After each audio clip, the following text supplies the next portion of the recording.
task, like I did here, the topic has to be complex enough so that you can divide it into different parts. And if you don't know what a podcast is, you will find out. So that's a little bit surprise. Because you will listen to an example. Okay, so I think it's important that you have a complex topic, okay? Not a too easy one, yes? It should be dividable in groups, the topic should be dividable in parts so that you can form different groups, okay? The next one is, and now we come to the thing of a podcast, it must be suitable for a talk show or a documentary, okay?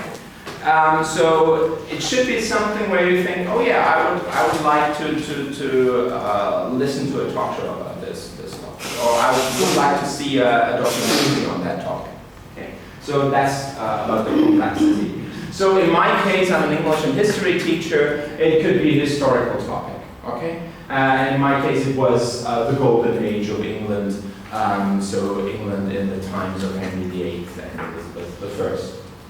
Okay. But it could also be, of course, a science problem, okay, a complex one. So that's up to you. I will later ask you for ideas. Okay.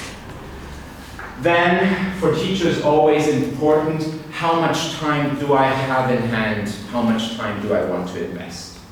Okay. It doesn't help you if you want to do such a project and you say, okay, I have only one lesson or two lessons. That's simple. Okay? So you should keep in mind that this is a project that will probably take you, it depends on how much you let the pupils do themselves, how much you support them. I would say between 4 and 10 lessons. Okay? That's up to you, how much time you want to invest. But that's approximately, I think, something.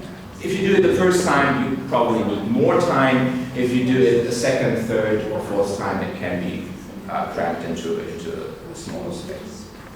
Now, what I think is helpful for me and my pupils, I give them work assignments. I give them a piece of paper. You will find that in the files page, in the files folder.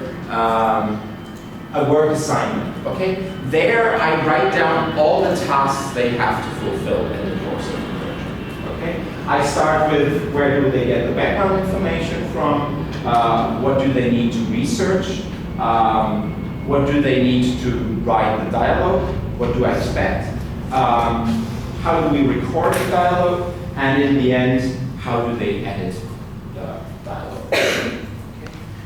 We'll go through these steps. Later. Okay, but that is what they get at the beginning of the project. They get these work assignment and they know exactly what they have to do. Good. Now, the next thing you have to keep in mind are your resources. Okay. Again, it depends on what you have at your school, what you can use. Okay.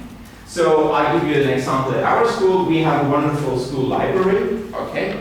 Analog, nothing digital, okay? It's just a normal school library, which I like to include in my ICT program, because I think it's important that students know that the internet is a wonderful source of information, but there are other sources as well. And sometimes it's easier to open a book and get all the information they need, nicely layouted, and it's better than if they go on Wikipedia or the internet or something. Okay? On the other hand, sometimes the internet is much more helpful than a book because it's a current topic. There are no books available, so go to the internet. So I want to show my students there are different ways and there are different resources, and you have to pick the right resource for the right topic.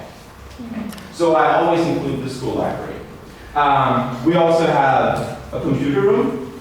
So for the editing process, you have to make sure that either everyone has its own computer, that's one possibility, or you say, okay, we only have one computer, so what can we do? Well, then you can distribute the work.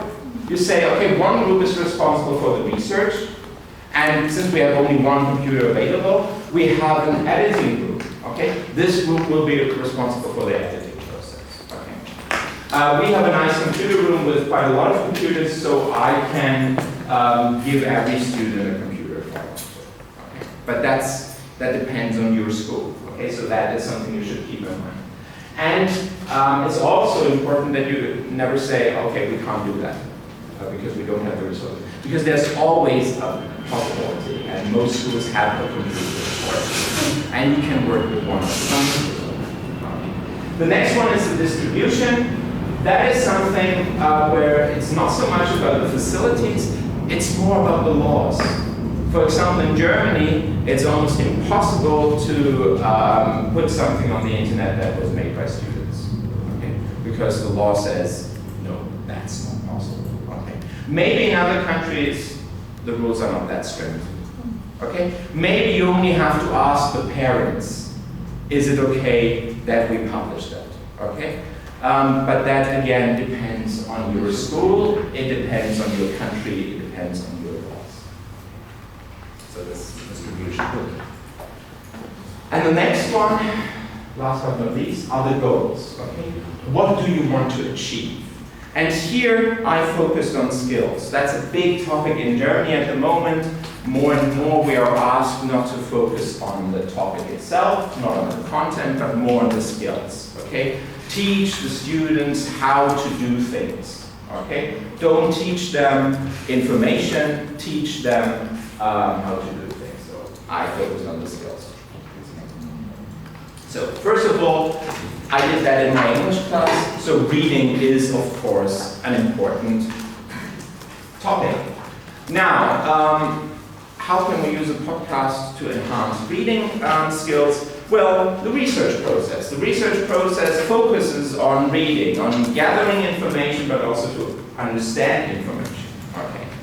The next skill is the writing. Okay.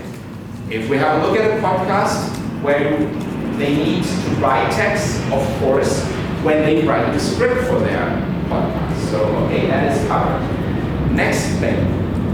What about the speaking? Well, it's a podcast, so if they record their podcast, that's the speaking skill covered. And the last one, the listening bit, which is also important in a language lesson. Well, if we have produced our podcast, we have an evaluation. That means the other students listen to the podcast, they evaluate the work of the other students, and that's the listening comprehension. Okay. Of course, it's not listening to native speakers, I know, but nevertheless, listening to other students, finding mistakes is also quite helpful. Okay. And so we also cover the listening process. So in a way, you can say, okay, if I invest 4, 5, or 6 lessons, of course, I want to have something back. And I think a project where you cover all the skills is quite a good project in a way.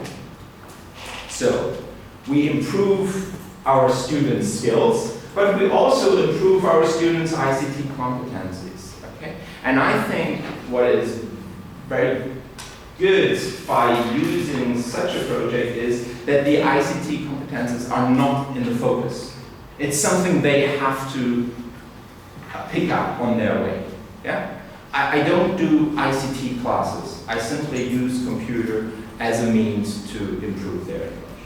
Okay? So the focus is at that project on improving their English skills, not improving their ICT competencies. That's just a side effect. So this is, for me, the planning stage.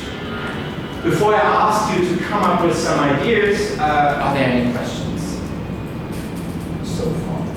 Yeah. Yeah, because you speak about skills, the read,